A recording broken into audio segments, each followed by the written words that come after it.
Le Premier ministre Abiy a invité tous les étudiants en vacances à participer à l'initiative 5 millions de codeurs.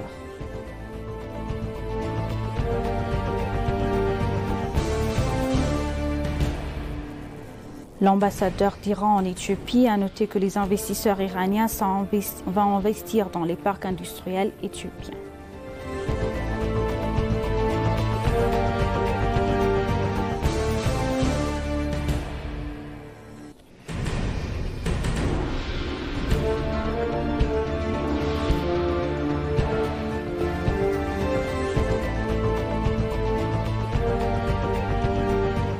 Bienvenue chers téléspectateurs, c'est Aline Tebaro avec le journal du 13 août 2024.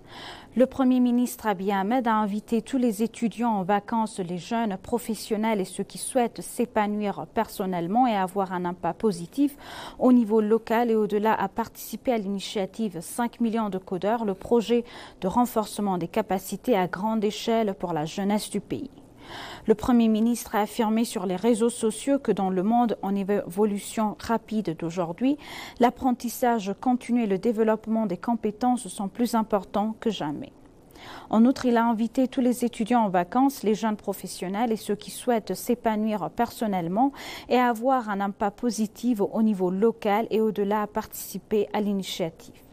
Il a également vivement encouragé toutes les personnes impliquées dans le renforcement des compétences en Éthiopie, incubateurs, accélérateurs, universités, autres à adopter pleinement cette initiative. Les personnes intéressées sont invitées à s'inscrire sur le site www.ethiocoder.et.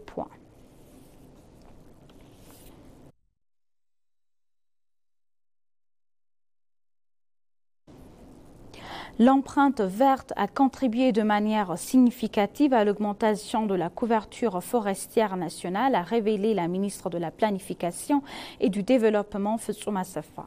S'exprimant lors d'une table ronde de haut niveau sur l'initiative, Fetsuma a déclaré que l'initiative a eu des impacts positifs en termes de couverture forestière et d'efforts de réhabilitation de l'environnement. Le ministre a en outre souligné que la détermination et l'engagement du gouvernement sont fermes dans la construction d'une économie résiliente au changement climatique. L'Éthiopie a encouragé les pays africains à se joindre à sa campagne de plantation d'arbres en fournissant des plants d'arbres, a rappelé le ministre, exhortant la communauté internationale à soutenir les efforts concrets de l'Éthiopie. Une table ronde de haut niveau sur l'héritage vert et ses conséquences sur le changement climatique est en cours aujourd'hui à Addis Abeba. De hauts responsables du ministre de l'Agriculture, du Développement forestier éthiopien, de l'Institut des sciences spatiales et géospatiales et des partenaires de développement participent à la table ronde de haut niveau.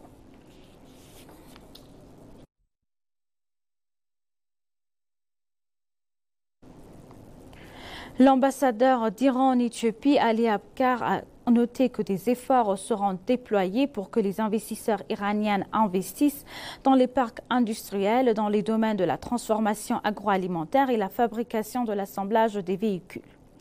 Le PDG de la Société de développement des parcs industriels, Fesaï Tagassou, a reçu l'ambassadeur à son bureau et a eu une discussion. Au cours de la discussion, les deux responsables ont échangé des idées sur les moyens de renforcer leurs relations à long terme par l'investissement. Le PDG FSA a souligné que l'adhésion des deux pays au BRICS servira de base à leurs relations d'investissement. Il a confirmé l'intérêt de l'Iran à se joindre aux efforts de l'IPDC pour attirer des investissements mondiaux et diversifier des investisseurs dans ces centres d'investissement. Le PDG a en outre mentionné que d'autres tâches initiales devraient être effectuées ensemble, notamment la préparation du forum d'investissement Éthiopie-Iran.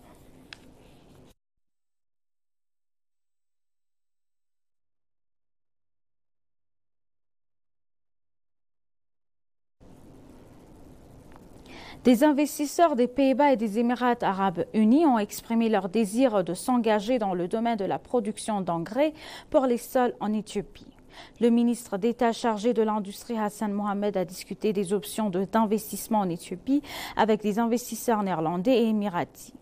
Les investisseurs ont déclaré qu'ils souhaitaient produire des engrais naturels dans le pays et les fournir au gouvernement et aux agriculteurs. Pour sa part, Hassan a souligné que si les investisseurs s'engagent dans le secteur de la production d'engrais, ils contribueront grandement à la création d'opportunités d'emploi et à la réduction des coûts en devises. En outre, les informations du ministère indiquent que les technologies capables de traiter les sols acides joueront un rôle important dans leur production dans le pays. Ce type d'investissement présente de nombreux avantages économiques, a souligné le ministre d'État, notamment la transition de l'agriculture vers l'industrie.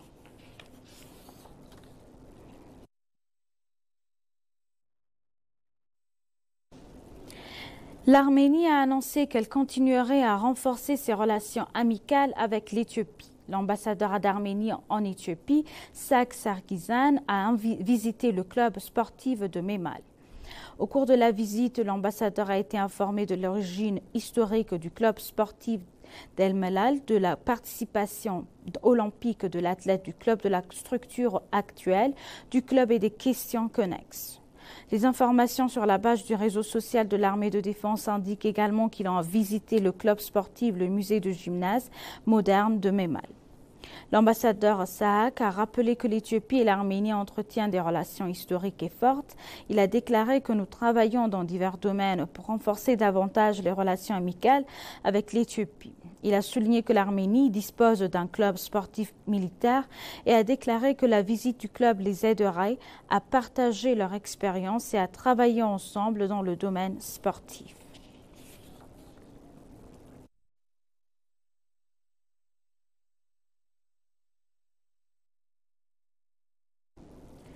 Le Conseil conjoint des partis politiques a salué le fait que le forum de consultation existe entre le gouvernement éthiopien et les partis politiques concurrents du pays, renforcer la culture de collaboration sur les questions d'intérêt national.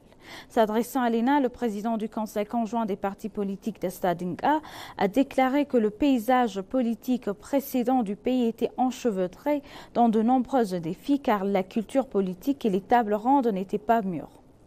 Il a en outre souligné que le Conseil s'efforce de créer une plateforme propice à la culture politique moderne qui renforce la confiance pour résoudre les problèmes et les différences politiques par le dialogue. Desta a réitéré que les mesures actuelles du gouvernement visant à travailler en étroite collaboration avec les partis politiques concurrents sur des questions nationales communes sont encourageantes car elles jouent un rôle essentiel dans le renforcement de la culture de la démocratie dans le pays. En outre, il a cité la consultation tenue entre les gouvernements fédéraux et régionaux et les partis politiques concurrents sur des questions nationales, régionales, continentales et mondiales.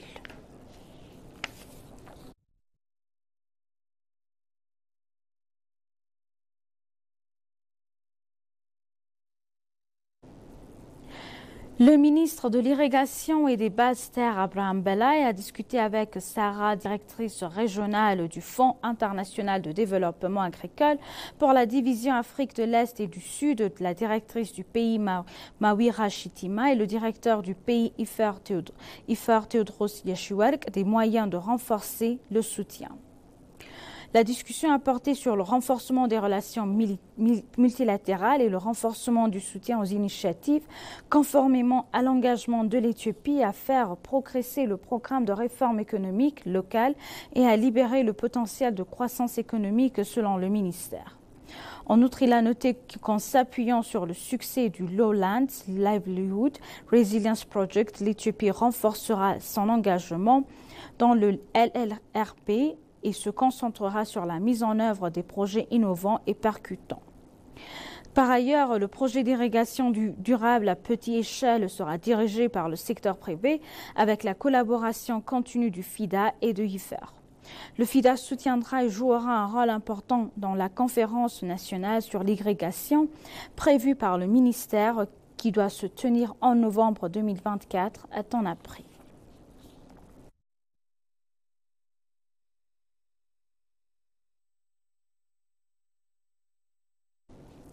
Et pour conclure le journal, le président du groupe de haut niveau de l'Union africaine sur le Soudan, Mohamed Ibn Shahbaz, a révélé que les Soudanais se préparent à mener un dialogue politique dès que des consultations suffisantes auront été menées avec les civils et les acteurs politiques essentiels. Les consultations en vue de la convocation du dialogue politique intersoudanais se sont achevées à Addis Abeba. La consultation de 3 jours a réuni des membres de mécanismes élargis de l'Union africaine, le corps diplomatique, des représentants des forces politiques et civiles soudanaises, a-t-on indiqué. Le président du groupe de haut niveau de l'Union africaine sur le Soudan, Mohamed Shahbaz, a déclaré que l'objectif de ces consultations est de recueillir les points de vue des acteurs civils et politiques, en particulier en tant que contribution au plan de dialogue politique intersoudanais.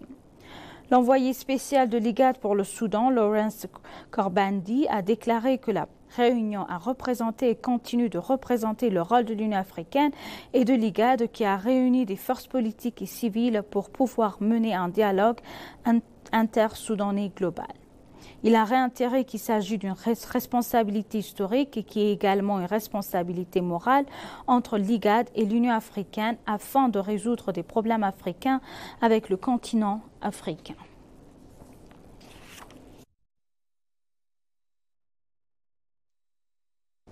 Chers téléspectateurs, nous vous rappelons les titres principaux. Le Premier ministre Abiy a invité tous les étudiants en vacances à participer à l'initiative 5 millions de codeurs. L'ambassadeur d'Iran en Éthiopie a noté que les investisseurs iraniens vont investir dans les parcs industriels éthiopiens. Merci chers téléspectateurs, c'est la fin du journal. C'était Aline Taibaro avec le journal. Restez avec nous avec le reste des programmes. Bonne journée.